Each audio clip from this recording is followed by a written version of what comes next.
날마다 쓰는 나의 신앙일기 TV 데일리 큐티 나무향기입니다. 오늘은 말라기 2장 15절부터 17절을 묵상하겠습니다. 그에게는 영이 충만하였느냐? 오직 하나를 만들지 아니하셨느냐? 어찌하여 하나만 만드셨느냐? 이는 경건한 자손을 얻고자 함이라. 그러므로 내 심령을 삼가 지켜 어려서 맞이한 아내에게 거짓을 행하지 말지니라. 이스라엘의 하나님 여호와가 이르노니 나는 이혼하는 것과 옷으로 학대를 가리는 자를 미워하노라. 만군의 여호와의 말이니라. 그러므로 너희 심령을 삼가 지켜 거짓을 행하지 말지니라.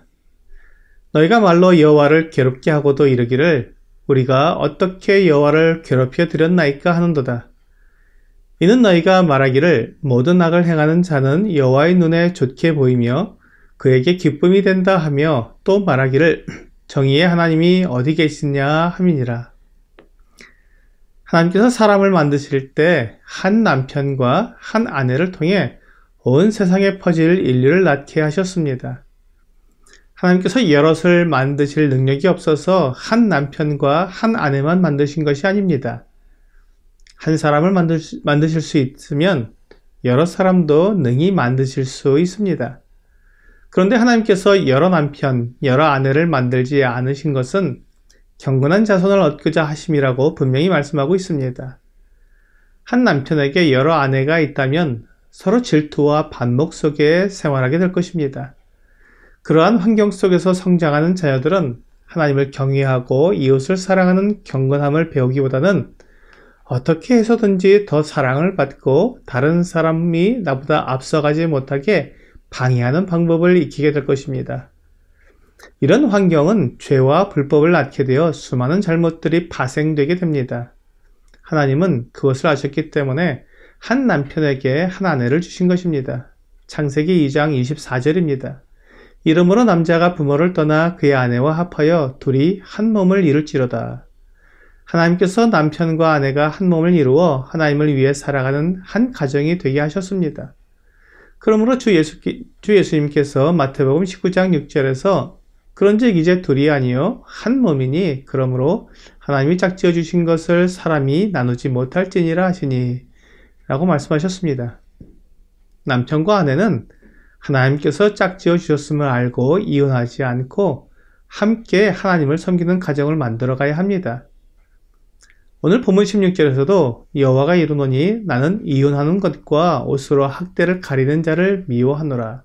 만군의 여호와의 말이니라 라고 말씀하고 있습니다. 옷으로 학대를 가리는 것은 결혼관계를 파기하는 것을 말하는 것입니다. 잠언 5장 18절은 내 셈으로 복되게 하라. 내가 젊어서 취한 아내를 즐거워하라 라고 말씀하고 있습니다. 이혼을 하거나 다른 여인과 관계를 맺음으로 결혼관계를 파기하는 것은 하나님께서 미워하시는 일입니다. 하나님은 그에 대해 반드시 보응을 하십니다. 하나님께서 우리에게 주시는 경건한 자녀를 얻기 위해서는 우리가 해야 할 일이 있습니다. 결혼 생활을 경건하게 유지하는 것입니다. 한 아내와 한 남편으로 만족하고 서로를 사랑함으로 가정을 아름답고 경건하게 유지하는 것입니다. 이스라엘 백성들은 여호와를 괴롭게 해놓고도 오히려 우리가 어떻게 여호와를 괴롭혀 드렸냐고 물었습니다. 미가서 6장 8절은 여호와께서 내게 구하시는 것은 오직 정의를 행하며 인자를 사랑하며 겸손하게 내 하나님과 함께 행하는 것이 아니냐라고 말씀하고 있습니다. 하나님은 하나님의 백성들이 이렇게 행하는 것을 보고 싶어 하십니다. 정의롭게 인자하게 다른 사람들과 관계하는 것을 원하십니다. 이런 모습을 통해 이스라엘 백성들이 사람들에게 하나님을 나타내기를 원하신 것입니다. 그러나 이스라엘 백성들의 모습은 하나님이 원하시는 것과 달랐습니다. 그들은 하나님이 어떤 분인지를 나타내는 말을 하지 않고 하나님을 무시하며 하나님을 괴롭히는 말을 했습니다. 이스라엘 백성들이 한 말은 모든 악을 행하는 자는 여호와의 눈에 좋게 보이며 그에게 기쁨이 된다고 말했습니다. 이런 말은 하나님의 성품과 전혀 맞지 않습니다. 하나님은 거룩하시며 정의롭고 완전하신 분이십니다. 그런데 하나님께서 악을 행하는 자를 좋게 보시고 기쁨이 된다는 것은 하나님을 너무나 모르는 말이 됩니다. 그런데 그 말을 하나님의 백성 이스라엘 사람들이 하고 있기 때문에 하나님께서 괴로우셨던 것입니다. 하지만 이스라엘 백성들은 이러한 부분들을 잘 인식하고 있지 못한 것 같습니다. 또한 이스라엘 백성들은 정의의 하나님이 어디 계시냐라고 말했습니다. 이스라엘 백성들이 하나님에 대해 이런 오해를 하는 것은 이스라엘 백성들 가운데 정직하고 경건한 사람들이 부유하게 되는 것이 아니라 악을 행하는 자들이 부유하고 잘 사는 것으로 보이기 때문이었습니다. 신명기 28장 2절부터 6절은 내가 내 하나님 여호와의 말씀을 청종하면 이 모든 복이 내게 임하며 내게 이르르니 성읍에서도 복을 받고 들에서도 복을 받을 것이며 내 몸의 자녀와 내 토지의 소산과 내 짐승의 새끼와 소와 양의 새끼가 복을 받을 것이며 내 광주리와 떡반죽 그릇이 복을 받을 것이며 내가 들어와도 복을 받고 나가도 복을 받을 것이니라 라고 말씀하셨습니다.